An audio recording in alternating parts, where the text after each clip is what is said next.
नमस्कार, आप देख रहे हैं रेवा दर्शन। मैं सचेता बघेल आपके साथ। आइए नजर डालते हैं आज की प्रमुख खबरों पर। आज 14 सितंबर को पूरे देश में मनाया गया हिंदी दिवस।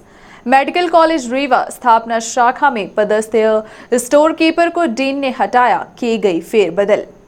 पेड़ काटने को लेकर विवाद, दो पक्षों के बीच सड़क पर चली लाठियां और मऊगंज के पूर्व विधायक ने की पत्रकार वार्ता। खबरों पर नजर अब विस्तार से।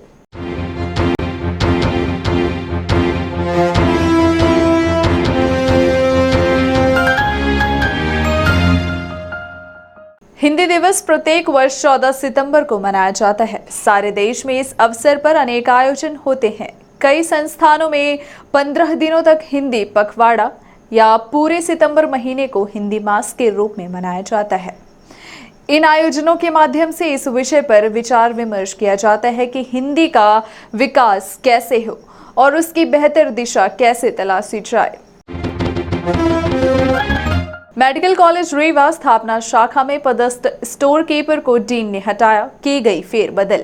नर्सेज एसोसिएशन द्वारा मेडिकल कॉलेज डीन को ज्ञापन सौंपकर श्याम शाह चिकित्सा महाविद्यालय के स्थापना अनुभाग में पदस्थ स्टोर कीपर को हटाए जाने की तत्काल मांग की गई है, जिसके बाद स्टोर कीपर जितेश रावत को हटाकर राम सुरेश कोल को जिम्मेदारी सौंपी गई है।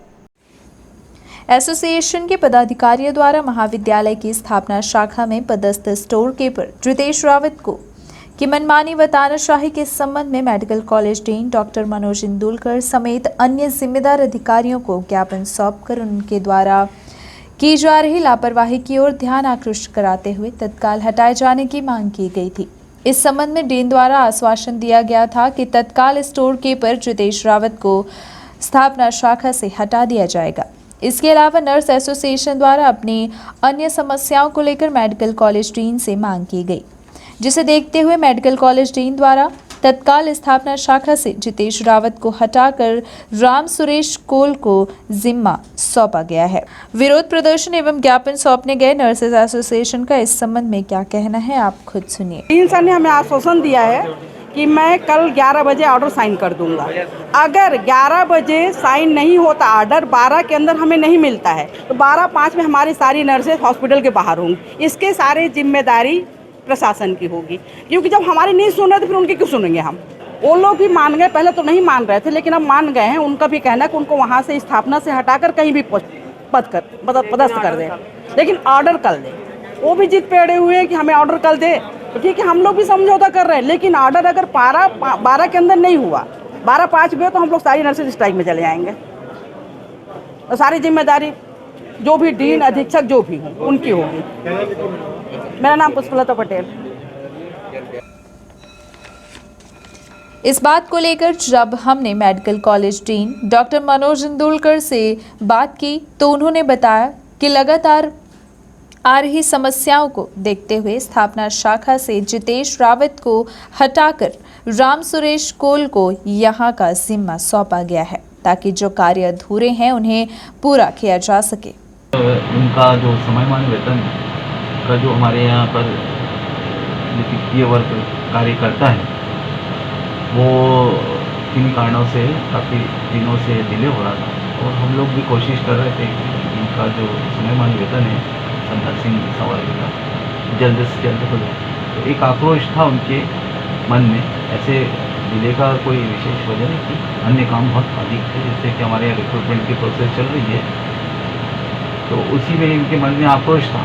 उसी को ध्यान में रखते हुए हमने ऐसे नीति के वर्ग को वहाँ पर अभी परिवर्तन किया है, जो थोड़ा अधिक से अधिक और कम से कम समय में इनका जो समयमान वेतन है नर्सिंग सवारी का, उसको जल्द से जल्द उसको कर सके। इसलिए हमारे जो नीति के वर्ग से जो हमारे स्थापना में थे जितेश रावत, उनको हमने उनको शिफ्ट करके उसी पास के सेक्शन में उनको किया है।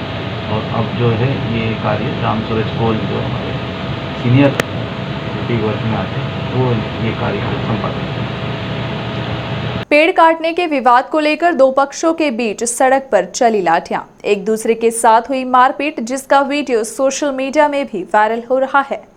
पेड़ काटने को लेकर दो पक्षों के बीच सड़क पर जमकर विवाद हुआ। विवाद के दौरान दोनों पक्षों के लोगों ने एक दूसरे पर जमकर लाठी और डंडे से वार किया और दोनों पक्षों के लोग घायल हो गए।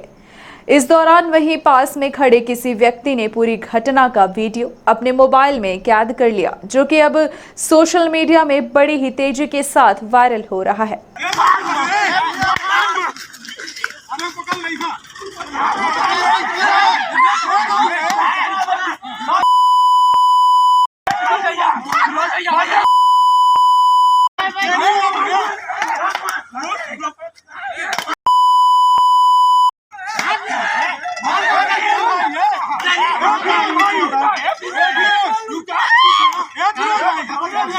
मारपीट का वीडियो वायरल होते ही पुलिस ने तत्परता दिखाते हुए मामले में 3 आरोपियों को गिरफ्तार कर लिया और आगे की कार्यवाही की जा रही है।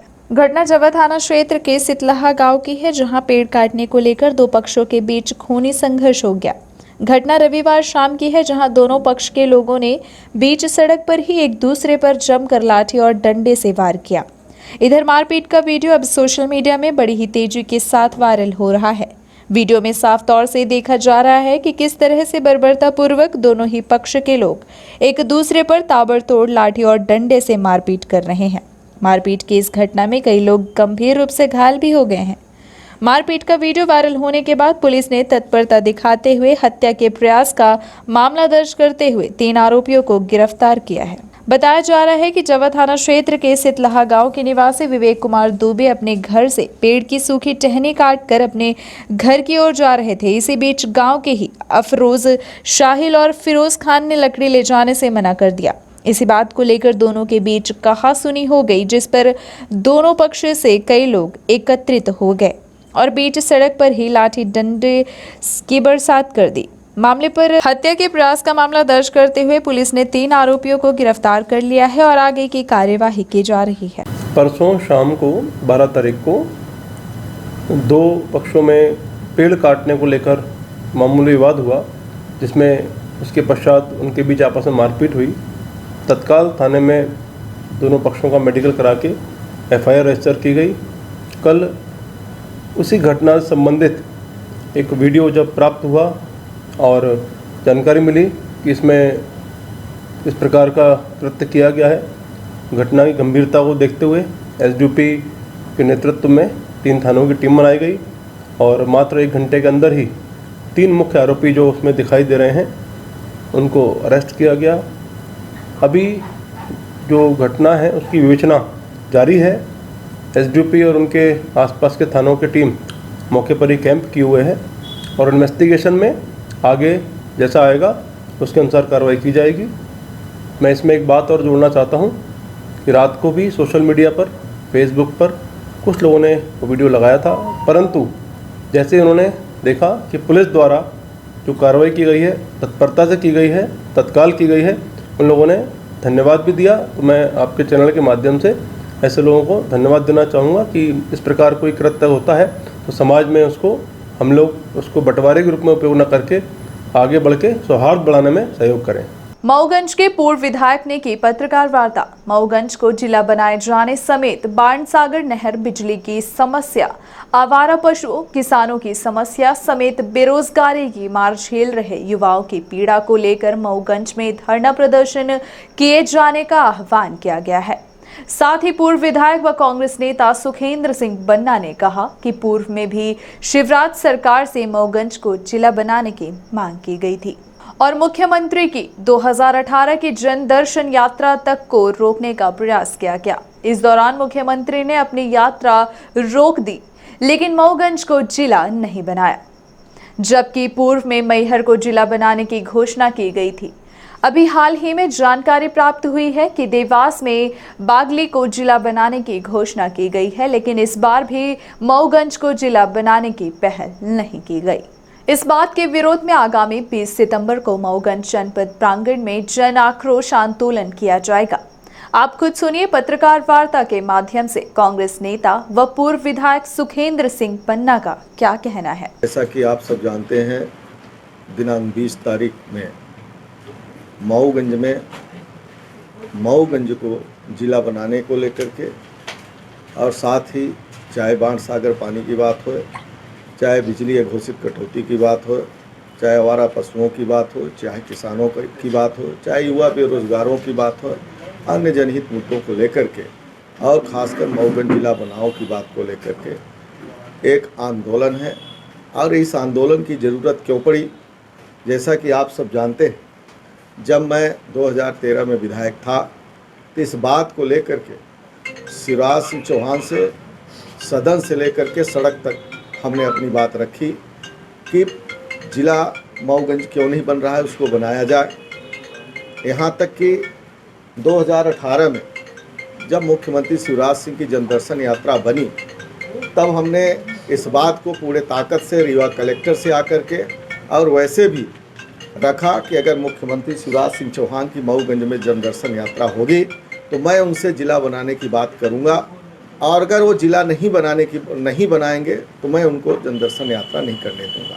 मैं आज भी उसी बात पर कायम हूँ। और इसके बाद मुख्यमंत्री जी ने अपना कार्यक्रम कैंसिल कर दिया।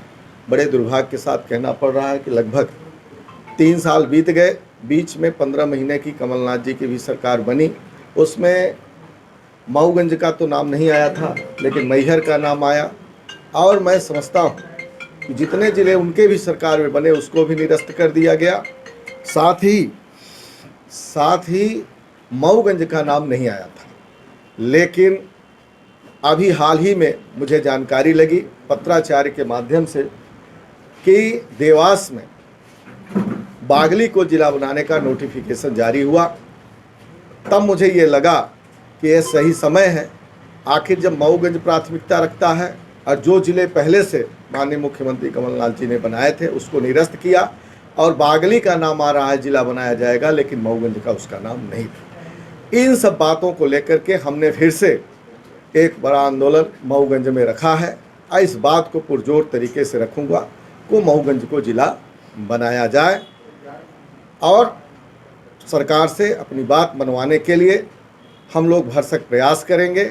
और इस बात को लेकर के हमारे मऊगंज, देवतला और आसपास जो प्रभावित लोग हैं, जो चाहते हैं, वर्षों से इसकी लड़ाई है और ज़िला बनाने के लिए आक्रोशित है कि ज़िला बनाया जाए, लेकिन सरकार बनाने के पक्ष में अभी फ़िलहाल नहीं है। इन सब बातों को लेकर के हम लोग 20 तारीख को अपना जमघट करेंगे। वैक्सीनेशन महाअभियान को लेकर तैयारी बैठक संपन्न। कोरोना संक्रमण से बचाव की दिशा में प्रदेश सरकार पूरी तत्परता से कार्य कर रही है। इसी तारतम्य में 17 सितंबर को महावैक्सीनेशन अभियान को लेकर आज सिंधु भवन में वैक्सीनेशन की तैयारी की गई, जिसमें सिंधु भवन में महावैक्सीनेशन अभियान की तैयारियों को लेकर करीब 150 वेरीफायर लोगों को ट्रेनिंग दी गई। महावैक्सीनेशन अभियान की तैयारियों को लेकर करीब 150 वेरिफिकेशन करने वाले लोगों को ट्रेनिंग दी गई है, जिसमें उनको बताया गया है कि कैसे कोविड-19 वेरिफिकेशन किया जाए, कैसे रजिस्ट्रेशन किया जाए, और साथ में अलग अलग ब्लॉक में उनकी ट्रेनिंग दी गई। उनको उनके स्थान डेफिनेशन के दौरान भीड़ ज़्यादा बढ़ जाती थी, इसलिए ज़्यादा से ज़्यादा वेरीफाई करने वाले लोगों को जोड़ा गया है। महाअभियान के लिए तैयारियां चल रही हैं ताकि आगामी 17 सितंबर को आयोजित होने वाले टीकाकरण महाअभियान को हम पूरी तरह से सफल बना सके और शासन द्वारा दिए गए टारगेट को भी हम पूरा कर सके। जानकारी के मुताबिक टीकाकरण के लिए 17 सितंबर का जो टारगेट शासन प्रशासन की तरफ से रखा गया है, उसमें 1 लाख लोगों को टीका लगाया जाएगा। इसी बात को लेकर स्थानीय सिंधु भवन में एक ट्रेनिंग आयोजित की गई, जिसमें जिले भर के जिम्मेदार अधिकारी कर्मचारियों को ट्रेनिंग भी दी गई। आयोजित ट्रेनिंग व तैयारी बैठक को लेकर स्वास्थ्य विभाग टीपीएम अर्पिता सिंह का कहना है कि 17 सितंबर के लिए जो टारगेट रखा गया है उसमें जिले में करीब 1 लाख का टारगेट है। इस दिशा में जिले के प्रत्येक ब्लॉक में 4 से 450 केंद्र बनाए गए हैं, जिसमें ज़्यादा से ज़्यादा लोग आकर टीका लगाएं, और ग्रामीण क्षेत्रों में 8 से 10 सेंटर बनाए गए हैं, जो भी केंद्र में उसमें फर्स्ट एवं सेकेंड डोज दोनों टीका लगाए जाएंगे। इसके लिए आशा कार्यकर्ता, आंगनबाड़ी कार्यकर्ता व अन्य एनजीओ ग्रुप के लोगों को शामिल किया गया है, ताकि सफलतापूर्वक टीकाकरण का कार्य संपन्न हो सके और ज़्यादा से ज़्यादा लोगों को टीका लगाया जा सके। इसके साथ ही नए लोगों का वेरिफिकेशन करने वालों को ट्रेनिंग भी दी गई कि ज़्यादा से ज़्यादा लोग वेरीफाई कराकर वैक्सीन लगवाएं। आमतौर पर देखा गया है कि वैक्सीन लगवाने गए व्यक्ति वेरीफाई नहीं हो पाते हैं और उसे बिना टीकाकरण कराए ही वापस लौटना पड़ता है, इसलिए वेरिफिकेशन करने के लिए ट्रेनिंग भी दी गई। जी 17 सितंबर को पूरे मध्य प्रदेश में कोविड टीकाकरण का महाअभियान चलाया जा रहा है, जिसमें रीवा जिले को जो लक्ष्य मिला है वो करीब 1 लाख का मिला है, जिसमें हम 1 लाख लोगों को टीका लगाएंगे। इसमें फर्स्ट एवं सेकेंड डोज दोनों लगाएंगे, कोविशील्ड का लगाएंगे। और इसके लिए जो तैयारियां चल रही हैं माननीय कलेक्टर महोदय की अध्यक्षता में, सीओ सर की अध्यक्षता में, उसमें ये अभी प्लान किया गया है कि हर ब्लॉक में कम से कम 50 सेंटर बनाए जाएंगे, 50 टीकाकरण केंद्र बनाए जाएंगे, जिसमें ज़्यादा से ज़्यादा लोगों को लाके वैक्सीन लगाई जाएगी। इसके लिए क्या ब्लॉकों में हमारे पास जो स्टाफ है वो थोड़ा कम था, जैसे हनुमना, मऊगंज, नई गढ़ी, इन ब्लॉक में एनएम या वैक्सीनेटर जो थी वो हमारे पास कम थी। तो अभी हमने मेडिकल कॉलेज से और कुछ जो प्राइवेट नर्सिंग हॉस्पिटल से उनसे एनएम और स्टाफ ने उसकी सूची मांगी और हम उनकी ड्यूटी लगा रहे हैं, उनको मोबिलाइज करेंगे। 17 तारीख के लिए उनको ट्रेनिंग दे दी गई है। टीकाकरण के लिए कितना लक्ष्य रखा गया है और ट्रेनिंग में क्या? जी 1 लाख का लक्ष्य है हमारा टीकाकरण के लिए, जो 17 तारीख का महाअभियान का है। और साथ में वेरीफायरों की आज यहाँ सिंधु भवन में ट्रेनिंग की गई थी, जो कोविड टीकाकरण के सत्यापन करता है, क्योंकि वेरीफायर का रोल बहुत इंपॉर्टेंट होता है। जो भी एंट्री होती है या रजिस्ट्रेशन होता है वो वेरीफायर ही करते हैं। तो करीब 150 वेरीफायर को आज सिंधु भवन में बुलाया गया था और अलग अलग ब्लॉक में उनकी ड्यूटी लगाई गई है, उन्हीं की आज ट्रेनिंग कराई गई थी। बिजली विभाग की मनमानी को लेकर चल रहा धरना डी आशीष बैन के आश्वासन के बाद हुआ समाप्त। जिले भर में व्याप्त बिजली की समस्या से आमजन तबाह है। इसी बात को लेकर कॉमरेड लालमणि त्रिपाठी द्वारा गुड़ विधानसभा क्षेत्र के मनिकवार डीसी अंतर्गत अंबा उपरौरा गांव में अनिश्चितकालीन धरना प्रदर्शन किया जा रहा है, जिसके बाद मौके पर पहुंचे डी आशीष बैन द्वारा तमाम समस्याओं का निराकरण किए जाने आश्वासन दिया गया और चल रहे धरना प्रदर्शन को समाप्त किया गया। समाज सेवी कॉमरेड लालमणि त्रिपाठी द्वारा ग्राम पंचायत अंबा 5 में बिजली विभाग मनिकवार डीसी अंतर्गत बिजली विभाग उपरौरा में अनिश्चितकालीन धरना प्रदर्शन बिजली विभाग के स्टाफ व ग्रामवासियों की मौजूदगी में किया गया, जिसके बाद मौके पर पहुंचे डी आशीष बैन द्वारा आश्वासन दिया गया कि जो भी गांव की समस्याएं हैं उन्हें तत्काल दूर किया जाएगा। इस आश्वासन के बाद धरना प्रदर्शन को समाप्त किया गया। जानकारी के मुताबिक डी के आश्वासन के अनुसार 15 दिवस के अंदर ग्राम पंचायत ने लंबे समय से जला ट्रांसफार्मर लगाया गया, साथ ही जर्जर लाइन भी बदलने का आश्वासन दिया गया। धरना स्थल पर डी आशीष बैन, जेई मनीष जोशी समेत अन्य कर्मचारी मौजूद रहे। हालांकि बिजली विभाग के अधिकारियों ने भी उपभोक्ताओं से 40% बिजली बिल जमा करने की शर्त रखी है। बिजली विभाग के खिलाफ धरना प्रदर्शन कर रहे लालमणि त्रिपाठी के साथ देवेंद्र अग्निहोत्री, राकेश अग्निहोत्री, विजेंद्र अग्निहोत्री, मनोरमा भूपेंद्र अग्निहोत्री, विनोद तिवारी, प्रेम शंकर तिवारी, पुष्पेंद्र अग्निहोत्री, मनोरम अग्निहोत्री शामिल रहे। कॉमरेड लालमणि त्रिपाठी ने धरना स्थल पर मौजूद बिजली विभाग के अधिकारियों से कहा है कि अगर बिजली विभाग द्वारा 15 दिवस के अंदर सभी मांगों को पूरा नहीं किया जाता है तो पुनः अनिश्चितकालीन आंदोलन बिजली विभाग रीवा कार्यालय में किया जाएगा। कंज्यूमर बढ़ते गए हैं, लेकिन 100 का ट्रांसफर होने के कारण, इकलौता ट्रांसफर होने के कारण वोल्टेज की समस्या रही है। हमने आके यहाँ सर्वे किया, पता लगाया जेई साहब महोदय से, तो वाकई में समस्या है। तो हमने 225 के अतिरिक्त ट्रांसफार्मर यहाँ पे प्रस्ताव कर दिए गए हैं और बाकी कंज्यूमर से निवेदन किया गया है कि कृपा करके अपना बिल भुगतान की जाए ताकि जल्द से जल्द आपका काम किया जा सके, आपकी वोल्टेज की समस्या दूर हो सके। जी, ट्रांसफार्मर के अलावा क्या मांगी थी? और सर ट्रांसफार्मर की मांगी थी कि इनके जो तार टूटे फूटे हैं उनको दुरुस्त किया जाए, खासकर जो 100 के पास लगा ट्रांसफार्मर 2 पोल की केबल बदलनी है, तार नए लगाने हैं। तो हमने जेई साहब को बोल दिया, निर्देशित कर दिया कि 2 पोल के तार जल्द से जल्द लगा के वोल्टेज की समस्या दूर हो जाए। कब तक में मांगे पूरी होगी इनकी? हमने 1 महीने का समय दिया है 2 ट्रांसफार्मर लगाने का और हमसे निवेदन किया कि 20 तारीख को कैंप, लालमन भैया ने बताया कि 20 तारीख को कैंप लगाएंगे। बिल जैसी जल्द से जल्द जितना जल्दी जमा हो पाएगा हम उससे जल्दी इनका काम कर दिया जाएगा। बिल कितने % जमा हो जाए सर? बिल मेरा तो निवेदन है सभी 100% जमा होना चाहिए। जब बिजली का बिल आपको मिलता है तो कंज्यूमर की जिम्मेदारी बनती है कि बिल जमा हो जाए। मान लीजिए अभी धान जो है इस स्थिति में है, पानी नहीं गिर रहा है, तो इनके पास तो जो व्यवस्था है 50% तो जमा करे कंज्यूमर। जितनी अगर 1000 रुपये किसी का बिल है तो 50% 500 रुपये तो जमा करे, ताकि हम लोग का बिल जमा की सुविधा, लोग बिल देना शुरू करें और जिसका कनेक्शन नहीं लिया गया है वो कनेक्शन ले लें, संख्या भी बढ़ जाए, आप लोग को सुविधा भी मिलने लगे। आपको बता दें कि रीवा अपर कलेक्टर रही श्रीमती इला तिवारी को उमरिया जिले में मुख्य कार्यपालन अधिकारी बनाया गया है। वहीं गुड़ व रीवा का दायित्व संभाल रहे संयुक्त कलेक्टर शैलेंद्र सिंह को रीवा अपर कलेक्टर का जिम्मा सौंपा गया है। आपको बता दें कि एसडीएम रहते शैलेंद्र सिंह ने गुड़ तहसील को राजस्व के मामलों का त्वरित निराकरण किए जाने समेत गिरदावरी व निर्वाचन के कार्य में गुड़ को नंबर 1 बनाया है। इसके अलावा कोविड-19 महामारी के चलते लॉकडाउन व अन्य समस्याओं को उन्होंने बड़ी ही तत्परता के साथ निपटाया और लगातार उनके द्वारा बेहतर कार्य किया गया। अब उनके ऊपर एक बार फिर से जिले भर की जिम्मेदारी शासन द्वारा सौंपी गई है। ये थी आज की प्रमुख खबरें। आगे की खबरों के लिए बने रहे रीवा दर्शन के साथ। दीजिए हमें इजाजत। नमस्कार।